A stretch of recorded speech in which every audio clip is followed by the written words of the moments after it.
Trust the Force, Luke. Sometimes truth isn't good enough. I feel the need for speed. Hi, I'm Chucky. Because it's their time. Their time. Up there. Down here, it's our time. It's our time down here.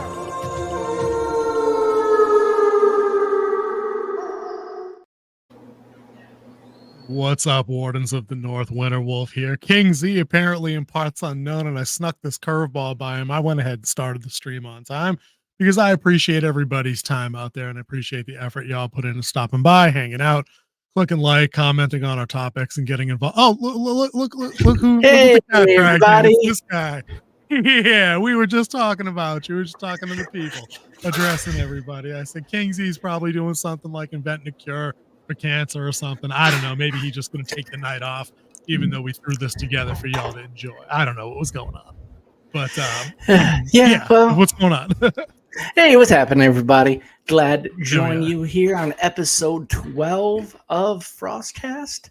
Indeed, yeah, we are on number 12, dude. Number 12. Did not mean to make that sound like a question. I did. I thought it was 11. Dude. We had to get a week where I did one by myself, and then it was all mixed up from there. But I was just about to tell everybody that this is going to be, it's not an after school special kind of special edition of FrostCast, but it is a special edition of FrostCast in a way. And I'm about to tell everybody right now. Yeah, I felt bad after last week's show, and I'll tell you why, King Z. I felt bad that I continually crush your soul mentioning that bad show on Disney Plus. Yes. So I said to myself, I'm going to go I'm going to do it. I'm going to go the entire episode. I'm not going to make any comparisons. I'm not going to mention it except from this brief interlude. And we're going to go almost news free on this edition of FrostCast. We have a couple of longer topics, I think, that are going to take up the bulk of our hour tonight. We get the sequel thing in the thumbnail. I think we could probably go yard on that period. I mean, we could probably do a 2-hour show on just sequels in general, across genre. We got a lot. And then your suggestion for a big topic for the week was maybe we should revisit some of the classic 80s cartoons. What needs a reboot or the live action touch, like what could work, what might not work.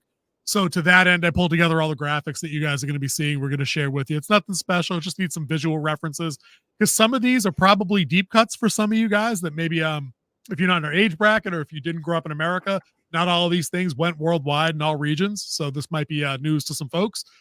Dude, you'd be surprised some of the ones I didn't recognize because I pulled a bunch of these just for memory's sake off of IMDb.com. They had a like an article set up in their not news, not review section, like a 50, like a listicle from Ranker back in the day. I was like, oh yeah, I remember that.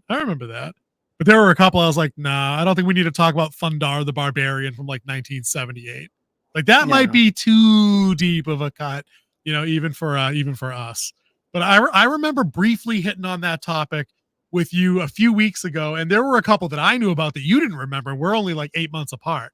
It's kind of weird. A year. A year. It would have been 8 months. I was thinking Lady Wolf is about 8 months. So yeah, I think that some of these you might know, some of them you might not. I had to brush up on my knowledge base on a couple of them just so I could at least ask you some questions and give you enough info to go on if you weren't recognizing them, how we could make these things work in live action. So those are our two big dog topics. And then if we get to it, I figured maybe we'll do it at the end. I just kind of wanted to touch on Terrifier 3, which is destroying box office ROI. Like we're always talking about how horror, just when it's done right, can absolutely clean up. And I think there's no question that even if it's not for us, this particular franchise, just because it does lean heavily into the gore stuff, there's no question that it's like unrelentingly popular. Like it's out there in the zeitgeist. It is like this decade's Ghostface. And we haven't had something like that, I think, since Ghostface. Like I can't think of anything, a singular character in horror that's kind of personified a generation of fans. Yeah, as you said. Maybe you can think of one. I don't know. Yeah, as you said, like we don't want to be just one of those other channels that just regurgitate the news and just give our opinions on it. We kind of want to have some more discussion topics, use the news to make more discussion topics towards other stuff instead of just regurgitating the news just for clicks and stuff. We want to do something new, fresh. And even though there's not much fresh you can get out there, but we wanted to bring you something just a little bit different on this one. So where do you want to start off? Give us the lead off batter. Dude, Dude, you know what? I think I'm a big fan of your teachings on the let's stick with the thumbnail. Let's do sequels first. Just throw that back, maybe just share the background, just so anybody popping in can just kind of get a kick. And guys, these aren't necessarily the movies we're going to talk about. I just grabbed a bunch of collages of sequels just to kind of make that visual point.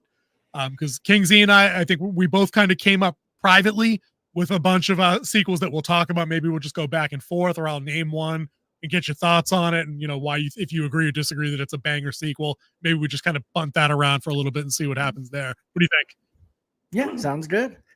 Like, do you have a list? No, dude, I had like a few that I wrote down that are like, they were like, if you play that whole Desert Island game, like if you could only bring 5 sequels with you to watch forever on a DVD player that would never die, which 5 movies would it be? Yeah, I built so like to a do that- 5-tier list, like best, second best, third best, and I had a few movies put in each category. I mean, I think these are all timers, but I could definitely parse these down into like if we did one of our S tier draft ranking kind of things, I could probably split them because some hit better than the others, no question. Even if they're great, in a company together, there's still levels to them, sure. So before we get started with our list, I want to ask you a question about this. Shoot. In your mind, what makes a good sequel compared to what makes a bad sequel? Fantastic question. Glad you asked it. And I just sound like everybody running for office. All right. What makes a good sequel is giving me enough of what I'm familiar with while adding a little bit new stuff, a little something new, a little fresh spin to expand mythology or lore, add a new skill, add a new location, add a couple of new memorable characters. But the absolute ironclad rule for sequels for me, it's 2-parter. Number 1, you can't just retread the first damn movie. Cannot. Yeah, you can't just be a copy. And number 2, anything that comes later can't crap on what came before. You can't stand on success and then proclaim your own success while taking shots at what came before you. That's kind of garbage. That could sink a sequel for me easy. What do you think? Well, how do you delineate a good sequel from 3 different kinds? Yeah, I think a good sequel adds to the story, furthering the story along to, like you said, give new places, maybe new events without, again, rehashing the first story. That's a big Unless it's like way down the line and it's just to tweak, like maybe a different point of view type thing. But to make a really good sequel, I think you also need to introduce more deeper characters and deeper emotions of the main characters, say like in a Star Trek type thing, the difference between Star Trek 1 and Star Trek 2, like how you dug much deeper. And then it also pays homage to the TV show. So I think that's what makes a good sequel. Answer. Banger answer. Sure. Did you do you have a first sequel you want to pop out there for discussion, or how do you want to do this? Just go first. Let's pick one. Yeah, dude, just fire away. This is my number 1 sequel of all time. A lot of people have this as the number 1 sequel of all time because this one was, the sequel was just as good, if not better than the original. And this is the time-honored classic of Francis Ford Coppola's The Godfather Part 2. Okay. Yep. You're not going to get any argument out of me. I think that this is one that pops up an awful lot when people talk about, like, whenever, because let's face it, man, sequels get a bum rap because a lot of them, I think when people hear sequel, they automatically think horror movie sequel, and those by almost definition kind of suck compared to the original because it's a lot of them are obvious cash grabs, back to the well, Jason in space, Jason back in time, Jason on a dinosaur. You know what I mean? Like, so I don't think they unfairly apply that measure to things like Godfather. You know what I mean? So when Godfather 2 rolls around and tightens up its runtime, gives you a better look at the family, sees how these people develop, then I think that's a great one to pick on the list. What's your favorite part about, why did you rank that particular one so high? There must have been a key reason. Well, I mean, I was a big fan of the original Godfather when I watched it and actually understood what I was watching. But watching the second one and just Al Pacino's performance in it, like he was great in the first one, but his performance in the second one, and then also Robert De Niro's build up in it as well. I mean, the story itself is just, I mean, you have no Brando, of course, but it's still just the story and just how it just builds more on the family and how it's the family's rise and fall of power. There's nothing wrong with that movie. You could give a master class on how to do a sequel by just watching how they did Godfather Part 2. I think you hit on a key detail right there, just in terms of what can make anything, a good entry in any genre. It comes down to the story. The Godfather 2 could have taken all those great characters, all those great performances, but if it had some, C-level plot device to it, and in this episode of The Godfather, the family's going to open a car dealership. Like, no, who cares? Like, no, they still, you people still have to be doing compelling things. You know what I mean? And again, it can't just retread specifically. That's what I'm saying. But I mean, imagine having the mob do not mob stuff, like that. No, I don't need to see that Godfather. I think for me on that same level of taking and expanding into bigger things that hit deeper, I thought you were about to say Empire Strikes Back, which would be probably a top 3 sequel for me. And I think that's another one that comes up all the time to refute the sequels are trash statement that gets made. It doesn't retread anything from part 1, like not a damn thing. No, it moves the story along. You did a better explanation of the Force. You have character development as they move towards their final point. And then you have one of the greatest reveals in cinematic history. I mean, dude, I would say this. Even without the reveal that Vader is Luke's father, it's still one of the best sequels of all time. It's if I'm being fair, it's probably a better movie than A New Hope because the pacing is that much tighter. It really bangs from like A to B to C to D to a roller coaster ride, set piece here, set piece there, develop people in between, quiet moments, a couple of like twists you don't see coming with the Yoda bit on Dagobah. Like that movie legit has everything you need in it. If it was the first movie, there's enough there. I would say that if you didn't know A New Hope or the story of like the galaxy far, far away, you could start at the beginning of Empire Strikes Back and still understand what the hell is going on because it's a perfect movie. It encapsulates everything within its 2-hour runtime. I don't know, movies I feel like were shorter back in the day. I'm sure that probably hits almost 2 hours. One of the other things you could say about Empire Strikes Back is that New Hope was the hero's journey, the enter of Luke and understanding where he's going. The second one, if you go through the story beats of like a basic script, there's always that one thing called the Dark Night or the Darkest Night of the Soul. Dark Night of the Soul. Yep. Near the end for you guys that aren't in the Empire Strikes Back. They took that story beat and made a whole movie out of it because there was no happy ending. Look at where everyone was, where all the heroes were. You had Luke without a hand. He luckily got rescued by Leia. Leia and Chewie. Yeah. You have Han and Carbonite, and then you have Cloud City and Lando in the hands of Vader. The Imperial garrison was left there, and pray I don't alter the deal any further. Yeah, because it ends on a downer. And I think that's why it resonates so much with Gen Z fans. I think, let me get your second pick off your list because I got a few that I definitely want to get your opinion on more than I want to blab about because I know you're definitely on the tech side of things. My other top one is, I believe, probably one of the best movies in between 2000 and 2010. One of the greatest performance of a iconic character, and that is The Dark Knight. There we go. Yep, on my list as well. No question about it. Just watched it the other day. As a matter of fact, still holds up. Again, just like Empire Strikes Back. Tell me if I'm wrong, but if you never saw Batman Begins, I feel like because Batman is such an ingrained part of the cultural zeitgeist, you could just start The Dark Knight, know who Batman is, and know everything that's going on with little to no holdback, and you can get invested without having seen that first movie. And I think that's probably the ultimate mark of a great sequel is whether or not you can just see it, in a vacuum and appreciate it for top quality. Hey, these guys, what's up, dude? Travis Mitchell, how's it going, guys? Fun discussion. Empire's fascinating sequel. Produces new lead with Lando for sure, making him the hero of the last act.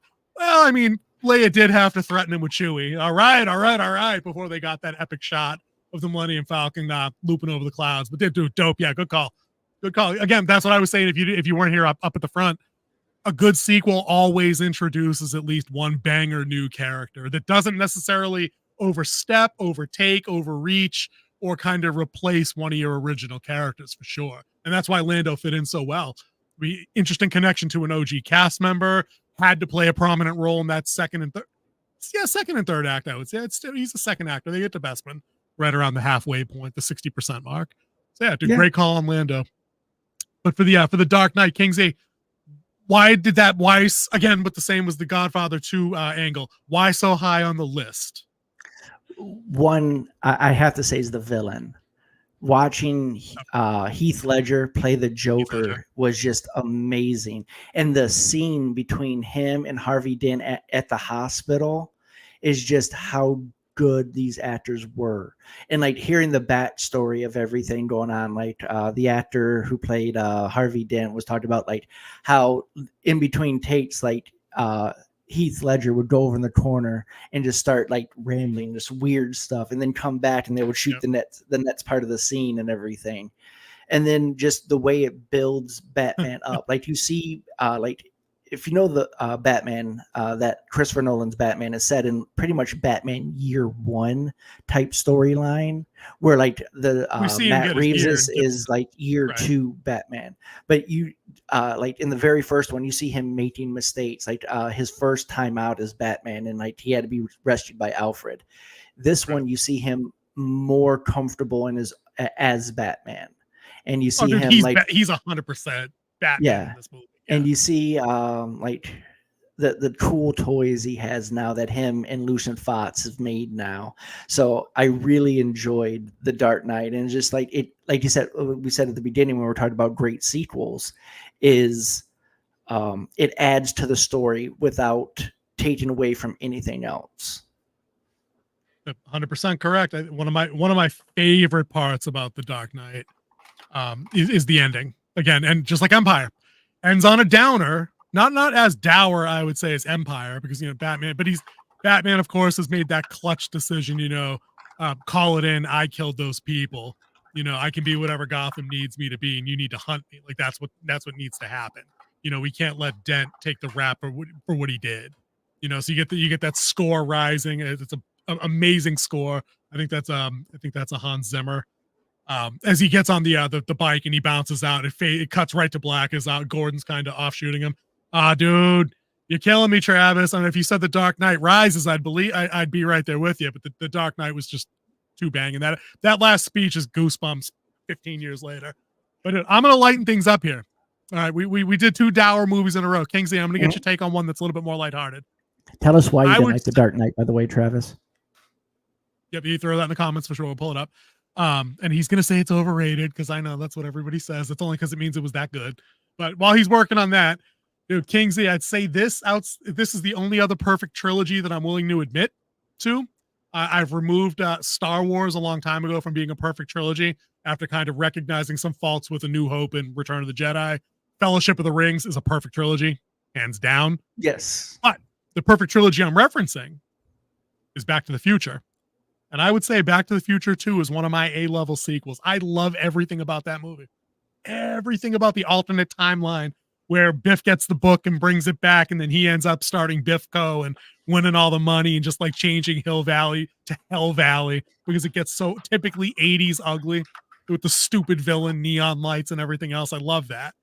Am I off base, or is Back to the Future 2 not an epic sequel?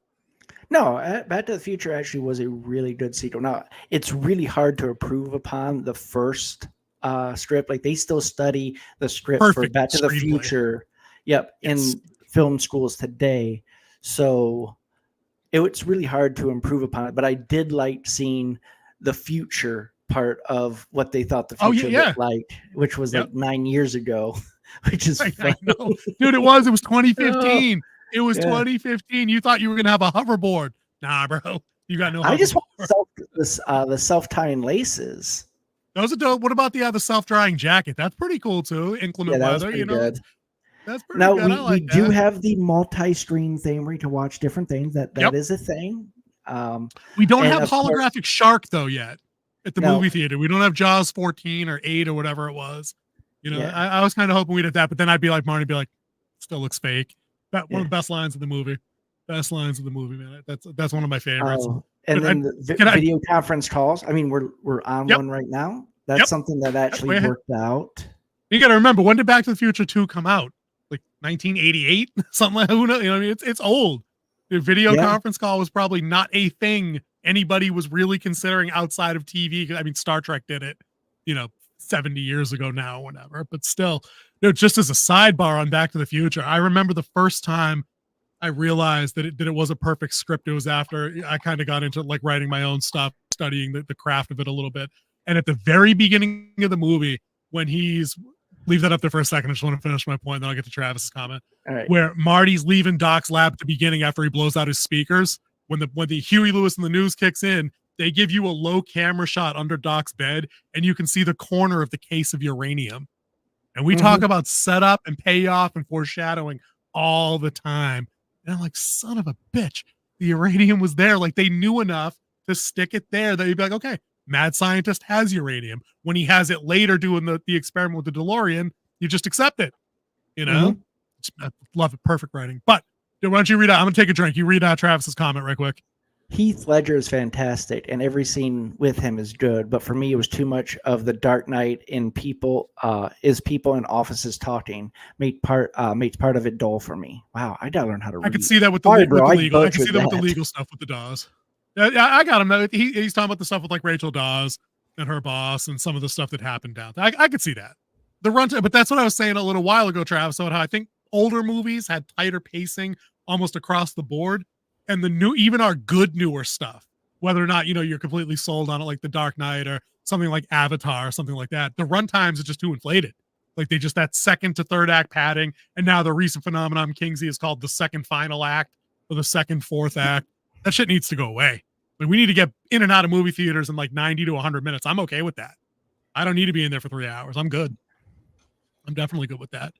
All right, Kingsley, give me another sequel. We're on fire here. We're knocking these right out. I'm surprised this wasn't your first one. Tell you the truth, just how much we've talked about it.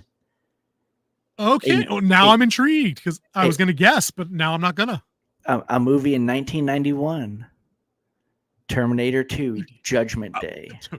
Dude, I mean, on the list, definitely on the list. I was going in no particular order. Dude, I don't even know where to start on T2 because I think you were very smart to have us start this segment talking about what makes the good sequel, because now literally with that framework hanging there, we could just pin these right in there. T2 is perfect because it does everything we said. It introduces new interesting characters, Arnold as a talking character in this movie, right? The kid actor that played John Connor, Eddie Furlong, not obnoxious, typical 90s kid, made sense if you were growing up in that era. And then it expands the mythos of the world. It's not just robot back in time to kill and we just have to escape. Well, no, we get the foreshadowing. We get talk of the future war. We know what's coming. We get a wildly different Sarah Connor. What's not to like? Sarah, who did character development off screen for 15 years or however long it was since Terminator. And she's a whole different bad Andy when she comes back. There we go. Travis again, he hits it off. Talk about to put it back. I was going to read them. Let me read them out. He put the effort in to type it. Talk about setup payoff. The trilogy starts with Marty and Doc using Doc's tech to save the day. It ends with Doc using the hoverboard, Marty's tech to save Claire at the end of Back to the Future 3, the Wild West edition. Low key, dude. Travis, I don't know how you feel about that movie just in total. If you feel in Back to the Future 3, dude, I got you. That's one of my favorites. And I remember not liking that as a kid, but as I got older and realized how they were doing bookended kind of setup payoff like that and how things came around like frequently, I was with that because they did that in Back to the Future 2 as well, where the first time Marty's got to get on the hoverboard, it's a redo of part 1 where he breaks the kid's box skateboard off and just invents basically the skateboard in the first place. But of course, in Back to the Future 3, it's not Marty doing it; it's he's driving the car and Doc's got to do it, which was kind of funny watching 90-year-old Christopher Lloyd on a hoverboard. I'll give you that. That looked kind of hoverboards don't work on water, not unless you have power. That was awesome. Dude, I love that shit. Dude, I love that in every one of those movies, someone ends up in a cart full of horse shit. That's awesome. That's probably the best setup, payoff, homage, loop in history. I love that. We should probably just do a whole video on the trilogy and just talk about the setups and the payoffs and all the good stuff. But T2, dude, give me something. I babbled. I apologize, bro. I just got excited about no, it's fine. This is how we interact with our people. I'm glad we have people who actually come and enjoy the show and I know. Makes the time go by. Dude, give me your T2 thoughts, and we, of course, Travis can jump in, or anybody else that's popping by can let us know what their thoughts are on the. We're doing sequels for a while still because we're on fire. Let's give me your T2 thoughts, dude, because I got a couple more I want to hit on and get your thoughts exclusively. What I liked about T2 is like you saw the change of perspective. Because in the first one, Arnold was the Terminator to kill Sarah Connor before John Connor was dead. And then they sent the new one back with the T-1000 to take out John Connor as a kid. But yet Arnold came back as as a Terminator to protect T-800 Cyberdyne model 101. Yeah. Yeah. Love them. So... Like, I mean, the T-1000 didn't make much sense for moving parts and everything. Like, how does he move? But it was so cool to watch that effect. Like, knowing how special effects work now, back then, though, that really paid off. Like, looking at it now, you watch it on like a 4K TV and it looks extremely fake. Like, you could see like stand out. But back then on the big screen, it was perfect. And then it has one of the best nuclear explosion scenes in any movie that's ever done. The chain link fence? Yes. Dude, chills my bones to this day. That was so... Dude, that is visual storytelling, my friend. That's how it's done. Sarah's just there clinging, screaming, but it's soundless. Nobody can hear. Everybody's just playing on the playground. And then flash a light. Boom. Oh, dude, too good. Too effing good. Travis again. James Cameron showed twice, in addition to progressing the story, characters, the best sequels change the genre. Well, dude, it's because he's a technological genius. I mean, all the stuff with Avatar, especially. I didn't really like the second one, the Way of the Water or whatever. But I mean, my man was working on the tech to make that possible for like a decade. That's what took the movie so long. You know what I mean? So that's another good one to mention there. But dude, Cameron, visionary genius for sure. Dude, he claims he's got another Terminator thing up his sleeve, and I'm like, I don't know, man. You signed off on Dark Fate. I'm pretty sure you signed off on Genesis. He lost his credibility in the Terminator after that, which is something I want to talk to you about after we're a little bit done with this sequel talk. Yeah, for sure. Dude, let me throw some rapid fire ones at you, because you know what? We'll do a few more, and then we'll get into the cartoon bit, because I feel like the sequel bit is we got a lot more to chew on in this section here. But let me get your thoughts on these ones, dude. Obviously we got to mention Two Towers from the Fellowship of the Ring trilogy. Yeah, that was on my list. That was the next one I was going to throw out. My favorite in the trilogy, the Battle of Helm's Deep, 20 years later to me means more than just about anything I've ever seen in film. That particular scene where, of course, Gandalf returns and the sun rises up behind him. Like that hit me on a spiritual level. That's how great the Howard Shore score. Dude, the best part of the movie, best part of a movie, best part of a trilogy full of great parts. Dude, Theoden King stands alone, not alone. Rohirrim, what? Yeah, dude, sold. Dude, ooh, extended edition, sign me up, man. Love that shit, man. It does everything we were talking about again. We've already been ingratiated to all these characters in the Fellowship. We saw them split up. We're following them all on their little journeys, but we add new people again. We add King Theoden. We add Éowyn to that section there. Merry and Pip meet up with Treebeard. We get more out of Saruman and Wormtongue on the villain side of things. So every one of these movies that we're naming legit has all those criteria. Boom, boom, boom, boom, boom, right down the list. Every one of them. Every single one of them, dude. So I never thought your best parts of Towers. Yep. Oh, dude. Yeah. Oh, yeah. I never thought I'd die next to an elf. How about a friend? How about a friend? A friend. I can do that. Dude, and they manage, and this is what they get right? They manage to punch you in the gut with that kind of stuff while intermittently but spaced apart and never undermining it, giving you things like Legolas, 2 already. I'm on 17. Or that like, only I can toss you, one. not the beard. Right. That's what I'm saying. So they hit you with all those jokes. But like when it's at that dark night of the soul and they know they're going to die on that wall, they hit you with some shit that's going to yank tears. And they're just supporting characters. You know what I'm saying? They're not Sam and Frodo. They're not Aragorn being like, I would have followed you into the very fires of Mordor. Run, Frodo, run. Like, no, these are these are the homies. These are the guys. You know? That's what makes for a perfect fucking sequel. It's that. Dude, you got another one, or can I hit you with one more? Because this one I think is this one might catch you off guard, and I really want your take on it. Okay, go ahead. RoboCop 2. Did you even consider this? No, it wasn't. You're a Detroit guy. I know I'm a Detroit guy. This is embarrassing. Now it did have one of the best lines in it. It was near Which the one? end, and they come driving like, oh, and they just see the cop cars, and you see the hamburger stand. The cop's And he's going to like- kick someone's ass. Yeah, he's like, they're not on strike. No, they're going to kick somebody's ass. Dude, that shit's too funny. That's when they were going to get Kane on the first go. Yeah, Dude, that was too funny. Dude, I put this on the list to talk about because it doesn't really add anybody to. See, my man right here, Travis coming through. And yes, indeed, Beverly Hills Cop 2 does blow the original out the tailpipe. Fact. It then but is 3 better than 2? I'd have to put some thought into that. I had a lot of fun with Axel. Yeah, I could see that. For sure. But the RoboCop 2 snowplow. Dude, I threw RoboCop 2 up here because it did that thing where it expands the mythos. We see how they screw with them with the added prime directives and how that could work against him. But it does it weakens on the satire. So I'm kind of like, is it a must see? And that's kind of why I wanted to bring it up to you. I didn't figure if you had any strong feelings on it to either side, or if it's just one of those moderate middling sequels, maybe.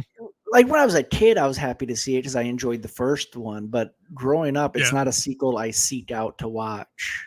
Now the reboot, not to keep it worse. on. Oh, dude, the 20 was it was 2009, I think. Dude, because RoboCop doesn't work when he can run faster than I can. Like it doesn't. He's supposed to be clunky, chunky, tank on 2 feet kind of thing. He's not supposed to be ninja quick. I don't know. All right, give me another one, man. Give me one of yours. Well, actually, let's show Travis's list right here. He sent me a whole list. Get it? Oh, here we go. Oh, whoa. Travis, easy, big fella. Bill and Ted's Bogus Journey. Dude, Predator 2. Yes. Absolutely yes.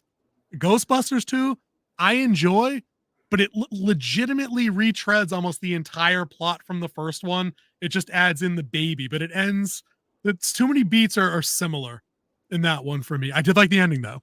I did like them having to zap the painting. He's Vigo. Where are you from, Milos? The Upper West Side. I mean, that shit's funny. Upper West Side. It's still funny for sure. What else we got here? That's one of the best. That's one of the low key funniest lines of that movie. The Halloween trilogy. Kingsley and I were just talking about this. I don't think it was last week. I think it was the week before. Wait, it was last week. It was the Master of Horror franchise. Yep. Dude, there was something about the new. It was something about the new trilogy that irked me. It fits all of our criteria. It changes the Jamie Lee character. It changes Laurie Strode into kind of the doomsday prepper, PTSD, psycho grandma prepping for the end of days with Michael Myers. But I don't know. The middle entry was. You didn't mention the middle entry though. Oh yeah, you did. Kills and then ends you left off. Interesting. Quiet Place 2, haven't seen. Exorcist 3, much better than 2. I'll give you that. And it's been way too long since I've seen Maniac Cop 2, so I'll have to take your word for it. Kingsley, you got any commentary on that? I've never seen Maniac Cop 1 or 2. You should see the first one just to get a feel for it. It's a time capsule. Like Bill and Ted's Bogus Journey is probably one of my favorite sequels. I did not put it on my list because somehow it slipped my mind. But true. Yeah, Bill and Ted Bogus Journey and watching the time thing at the end where they're like, but only one person can win. That means we planted the key and we planted the gun. Oh, it's been too. I've seen that probably once, and then I think I saw that because they made a third one 5 years ago. Didn't they do a 3? I know. I'm pretty sure they did a 3. They brought them back. Oh yeah, it was Face the Music, but it was way later. Yes, yeah, I would say it's within the last 5 years. Dude, yeah. I'll speak to Predator 2 though. I think that movie gets an unfair bad rap. I think it does. I think it's not as tight as the first movie. It telegraphs all of its action. You know what's going on because you've seen Predator 1. You're aware of what's happening to your characters. I think the mystery angle of part 1 it let it transcend from action movie into survival horror as the guys get whittled down like a traditional slasher flick. But Predator 2 again adds new characters that were interesting and fun to watch. I think Kerrigan, the Danny Glover character, was great. Gary Busey as the OWLF nutbag was effing great.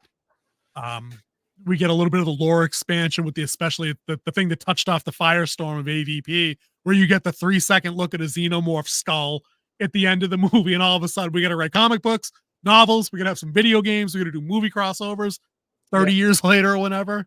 But dude, I dig it. Dude, I like that Danny Glover just beat him with the disc at the end, man. He didn't have to get slick. He's like, oh, fuck him. Gut. What else can you do? He's going to destroy me. The one I disagree with on this list is A Quiet Place 2. I thought the original was way more solid. I don't think it was a good sequel. I haven't seen what Quiet Place Day Zero. I haven't seen that yet, so I can't quote on that. But maybe we get Travis's take on that if he's seen that. Yeah. Travis, if you've seen Quiet Place 3 or whatever it's called, Day Zero. Wait, isn't Day Zero the game? Oh, no, there's a game coming out called The Road Ahead, I think. That's the game. Yeah. You're right, Kingsley. Day Zero is part 3, the prequel. Here we go. Then, Travis says, Ghostbusters 2 works for me because while many comedy sequels can repeat the plot of the original, so as long as they don't repeat the jokes of the original, which Ghostbusters 2 doesn't. Fair. That's a fair point. That's actually a really good point. Good call, Travis. Good call. Then he has another one on The Predator. Here we go. Going back to genre changing. Predator was Commando with an alien. Fact. Predator 2 was Lethal Weapon with an alien. Also fact. And you know what all those things have in common? I love all those movies. Every effing one of them you just named. Dude, I don't care how stupid Commando is. I don't care that Ray Don Chong was randomly qualified while being like an entertainment accountant or whatever she was to pilot a small twin engine plane or single prop plane. I don't care. It worked for the movie, and all I needed was Arnold single-handing an M16 without missing anybody, without ever reloading and never taking a hit. I don't care. Commando was great. The villain was kind of stupid though, and strangely homoerotic, and should not have been wearing a metal Triple H mesh armor shirt. Bennett was weird. Kingsley, you got another movie for me? Let's roll. Well, we already did Two Towers. The only other one that I would throw up there is a good sequel, and I'd be the bottom of my list of top sequels, would be Spider-Man 2 2004. Made my list as well. Why did it make your list but round out the bottom for you? Because I think a lot of people hold that in really high regard as far as movies go, period, not just sequels. I just think the other ones are better just because of what it means. No, not of the other Spider-Mans. I was talking about the ones I put in the list already. That's why I moved it towards the bottom. There's no way. Okay, yeah. Gotcha. That's why it's more towards the bottom, because it doesn't hold a candle to Godfather 2, like I said. But the good thing about Spider-Man 2 is that it stands out because it's deeper and a more personal story for Peter, as you get a lot more personal development, and he's fighting one of the greatest villains in Spider-Man history, Doc Ock. I mean, if you even know the whole Superior Spider-Man story where Doc Ock becomes Spider-Man, and Peter Parker dies in Doc Ock's body. So Doc Ock is probably, I would say, his true nemesis, because they're both over Goblin, over Green. Oh yeah, over Green Goblin, easy. Like Green Goblin is his most fault villain, but as a arch nemesis, you kind of have to put him on the same playing field. And I think Doc Ock is on the intelligent playing field of Spider-Man and of Peter Parker. Oh, for sure, dude. Brilliant scientist. Sure, dude. All I know about Doc Ock is I know that Spider-Man 2 was a banger movie because 25 years later, or whenever it was, when he meets Peter Parker in No Way Home and they cue that music and he says, "What have you been up to?" And Peter just says, Peter just says, "Just trying to be better." I'm like, oh yeah. God, instantly back in time. What do we got here? Spider-Man 2 probably has the best comedy of the trilogy. Fact, and the parts dealing with him losing his power is very compelling. Travis, that was going to be my other point, actually. I'm always a sucker for that. So I really like that Spider-Man 2, for me, I grew up watching Superman 2. So that whole bit of where Superman gives up his powers so he can live with Lois and do the human thing, that hit me even at a young age, especially where he has to learn the very hard lesson that the world's not fair, and it's probably good that you keep your superpowers, even if they don't involve 3 other Kryptonian a-holes coming through to wipe out the country. When he got embarrassed at that diner, that probably did more to motivate him to go get his powers than 3 Kryptonians. So there's that. Spider-Man 2 may be my second least favorite movie after. Dude, you're killing me. You're like 50-50, hot take, good take, but we appreciate all takes. So it doesn't matter. Dude, this is an echo chamber. That's not a monolith. Yeah. Not even remotely close. Dude, I wanted to run. I think let me do one more so we can jump into the cartoon thing, because I'd hate to have you have put together all the graphics and crap and then not use them, because I could do like 10 more of these easy. But I want to hit you with one more that's near and dear to me. I know it's not near and dear to you. That should be a clue for you. But I think you'll appreciate the why. And we would be remiss, and the armorist would never let me live it down if I didn't mention it if she's listening. Aliens as a superior sequel. Oh, yes. Think about it. I would agree with that. I would agree with that Aliens is way better than Alien. How you have the further of the xenomorph of what they actually are. You see it to see more of how they work. And then you have like the warrant officer, you know, it's a good line. It's like, when all else fails, listen to your warrant officer and don't hurt her cat. I love Aliens, and not even for the Xeno and for the Hive. Dude, we were talking about characters early on. Dude, I remember all the Marines' names. It's been 30 years. I can't remember anybody's name from Romulus. I saw that 10 minutes ago. You know what I mean? The character work they put together for each of these Marines, even if they only had 10 lines, 2 minutes of screen time, because they were on the list to go early, you know, like guys like Drake or like the pilot Pharaoh. They all feel like, I mean, you served, you were in the Army, you know people like them, you know what I mean? So there's probably, hopefully, to civilians like me, an air of authenticity to guys that serve, which is some of the banter, the camaraderie, the shitting on the officers above you kind of stuff. Like where there's a good scene in Aliens where Gorman, the lieutenant, says, "All right, I'm coming in, secure the perimeter," wherever he says, and that the Marines go off mic, and one of them's like, "Oh, good, I feel safer already." Like that shit's funny.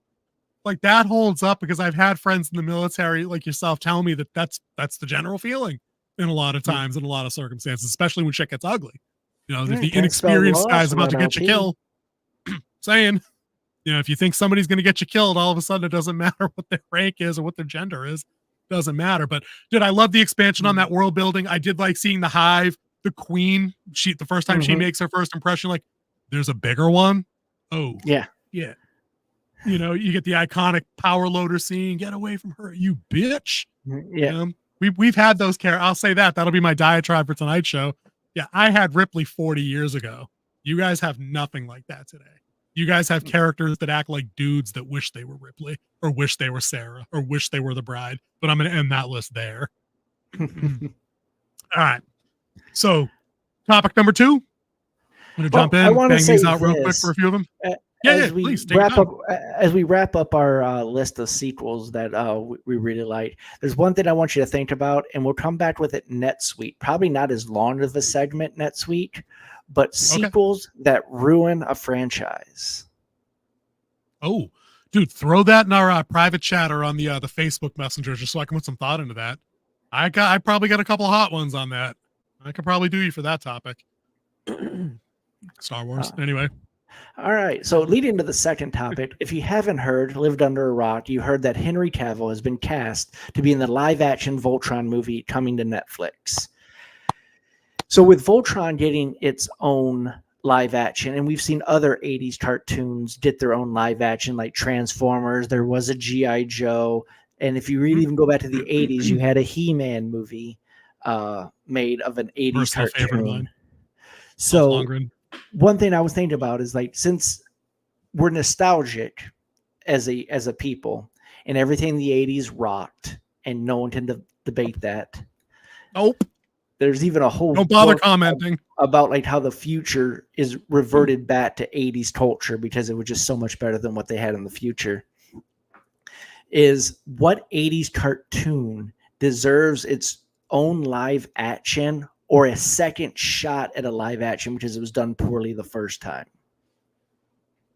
Dude, when I set this topic up earlier, when I was pulling the graphics, that I did exactly kind of what you had alluded to at the beginning. I didn't pull anything for Transformers because they've been there and done it. I almost threw in an Inspector Gadget because they've been there and done it. G.I. Joe's had to been there and done it. The first one that came to mind instantly, because they took a poke at this already in an animated form, I think in 2011 or 2014, Thundercats was the first one that popped to mind on a possible live action thing. Dude, I think Thundercats could work live action because I think our CGI tech and our prosthetic work has progressed so far in the last 10 years And I don't think that kind of movie lends itself to needing an overabundance with like the sweeping green screen background with millions of enemies for the cats to have to fight. I think we could shoot something like this on a legit Hollywood budget. They could make this movie live action for $100 million. You could tell your origin story. You know, it's got some coming of age issues in the core story. It's got conflict between team members. It's got all that stuff about being displaced from a home world they can't return to, kind of that Superman vibe. Dude, would it look cheesy? Probably. Should it be a Netflix kind of movie without theatrical release? Probably. But I don't know, man. Is there just no place in the world for those kind of like live action movies anymore? I don't know. Superhero movies were kind of filling that niche for a while until they ran themselves into the ground. But I think something like this could work. This is probably, out of all of these, I think this is probably the one. And this was the first one that came to mind, especially with it has the new animated release with Thundercats Apex that's out right now. I just read about it today. Yeah, I just read about it today because I saw another 80s cartoon is possibly getting a second release as an animated thing, and it's on our list here as well. I think Thundercats will be a little bit higher than 100 million just because of the CGI background and stuff. But the story of the not ready leader having to step in the leadership role is a very compelling story. Was it he lost his dad right in the spaceship crash? It was just more like his Jagra was like his. It wasn't his father, but it was basically his father figure. Wasn't his biological dad. He was like the mentor of all rulers that had come before Lion-O, kind of thing. But yeah, I think Lion-O and having all of them on there, you could have such compelling stories, and of course, we'll get Snarf back. I mean, I could do without Snarf, but I mean, throw him in there. If you want to save 30 million, you boot him. You save 30 mil, dude. I don't have a particular order I wanted you to fire these through.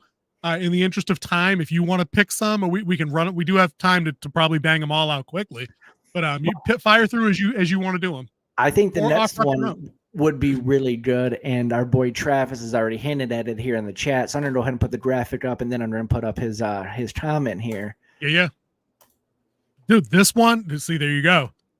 This one I think is super doable. I didn't watch a whole lot of Mask as a kid. I had to go back and brush my knowledge a little bit. I think this was an early 80s situation, so I might have just been getting into cartoons back when this came through.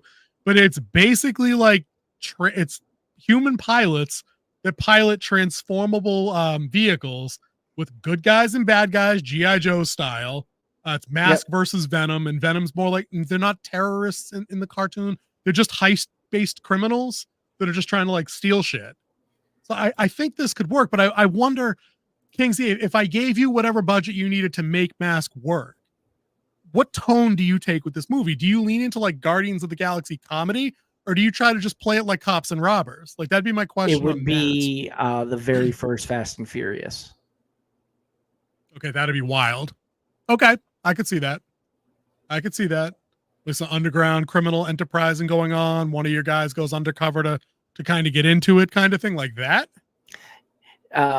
Well, you have, because I do believe they weren't terrorists like Cobra, but they were like a criminal organization. Yeah, and then they were a syndicate.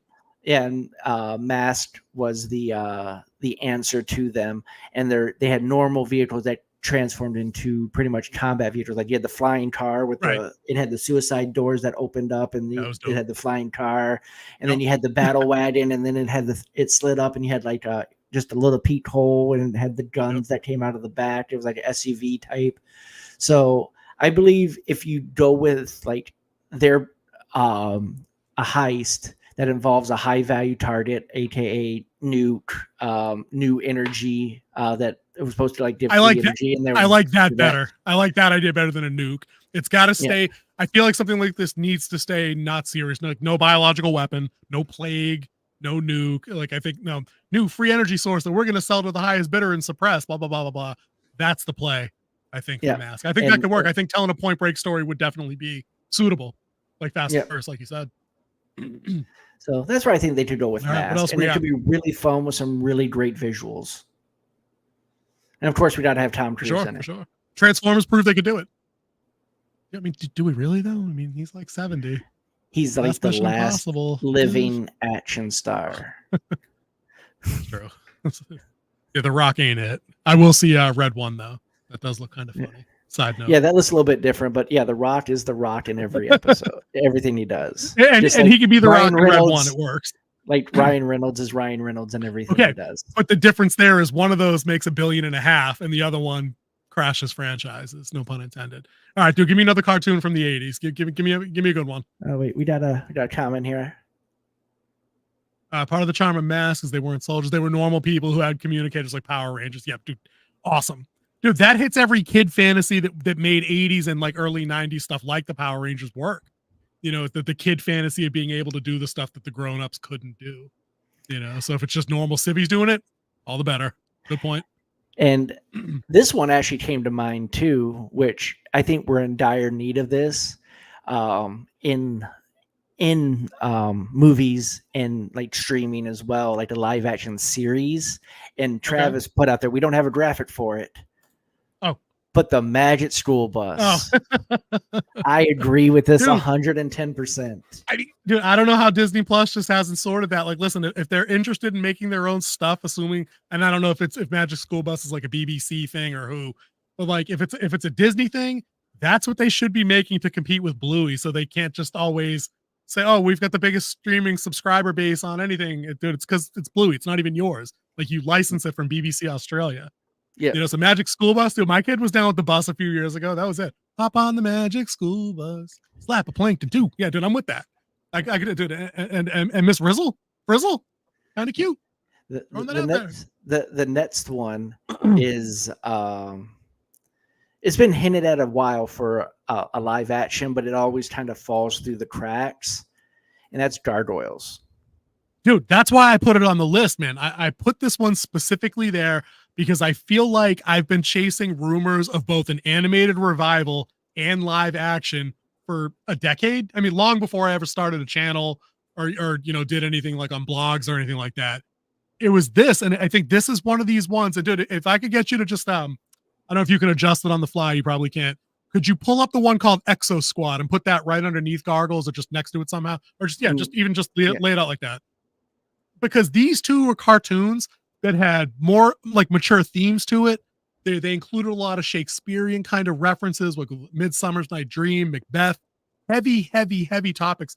On Exo Squad, we can go back to Gargoyles. On Exo Squad, we dealt with like the human race had been like defeated in like an intergalactic battle with the aliens you see there and were enslaved, but they formed a resistance. There were elements in that show that inspired things like the Matrix, where like their pilots would get into their space vehicles and like a spike from the back of their headrest would like inject a port in the back of their neck to like allow them to like fly the vehicle like somatically, you know, just thinking or telepathically, just thinking. So I think Gargoyles is one of those kind of things. There's some heavy, dark revenge, stabbed in the back, kind of brooding themes there. Absolutely. I mean, again, what we know about budgets now, King Z, if you go live action with that, how much does that movie cost you to make? 400 million? Like where's the line like for profitability and ROI with something like Gargoyles live action? That's the problem. Depends on how you do it. Like if you do it like the Penguin, where you're using like prosthetics and putting stuff on there, that would be cheaper than doing the Lion King live action, where it's just watching a different style of animation because it's just Uncanny CGI. Valley. And it doesn't even look good. So if we did prosthetic work for the Gargoyles and then save the CGI for what the villain and like the flight sequences where we needed them and shoot it all at night, that way we could cover some stuff up. Yeah, I can see that. Do like the Morpheus type flight, because that actually looked pretty good for a person to fly. Oh yeah, dude, from Sandman? No, from Morpheus. Morpheus from Sandman. The movie Morpheus? Never seen it. Oh. Do we have to talk about that? No. I don't know. It's like that. I don't know.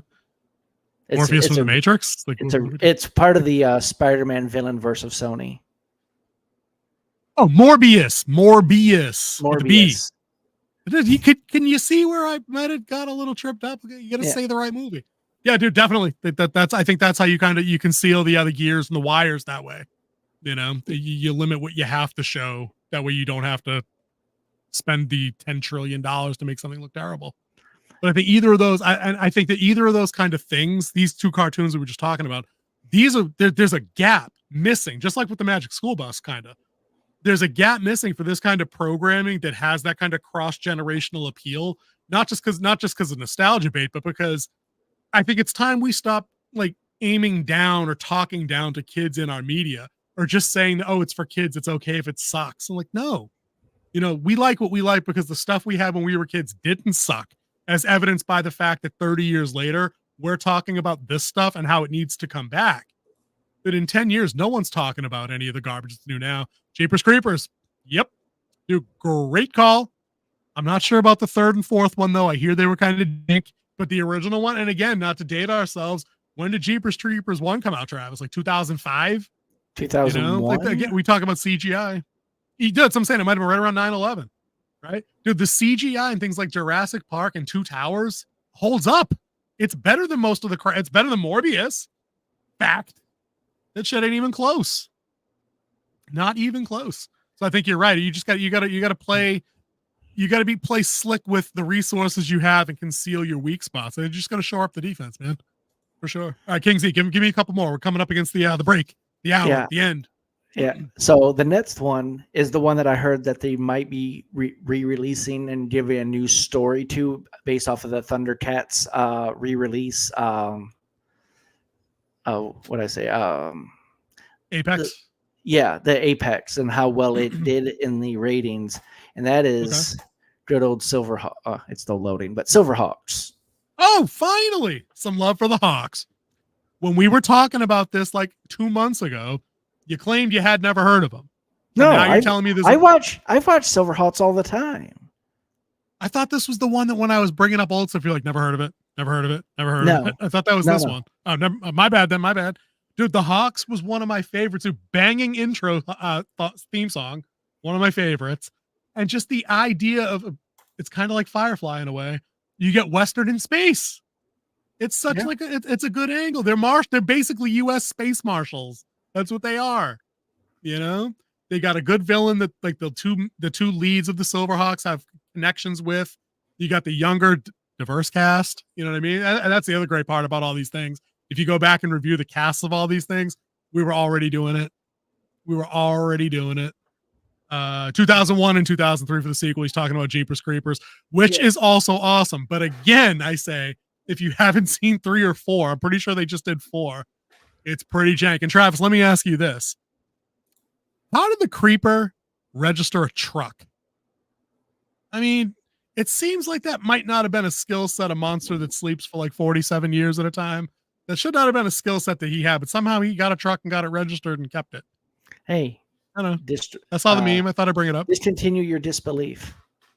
That's exactly right. Because like Travis said, when the effects work and the story's good and you're scared shitless out of the monster, you don't ask how he got a driver's license and nobody thought to pull him over and check the registration.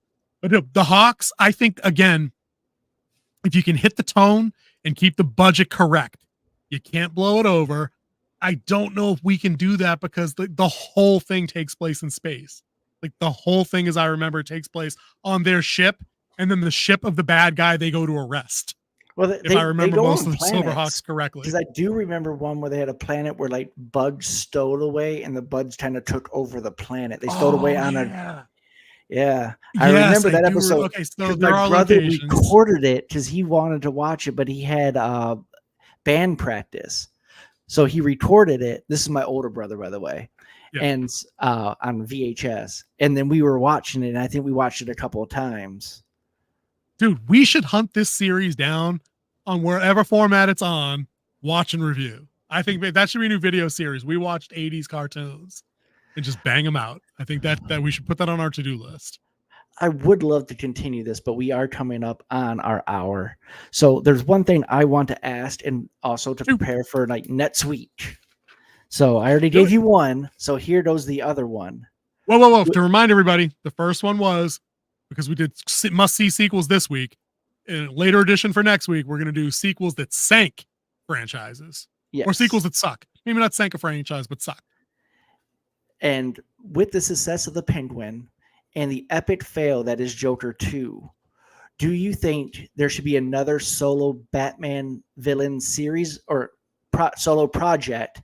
And if so, who should it be? I could answer that right now. Do you want me to save it for next week? Save it for next week because we got 3 seconds. Well, it was going to be.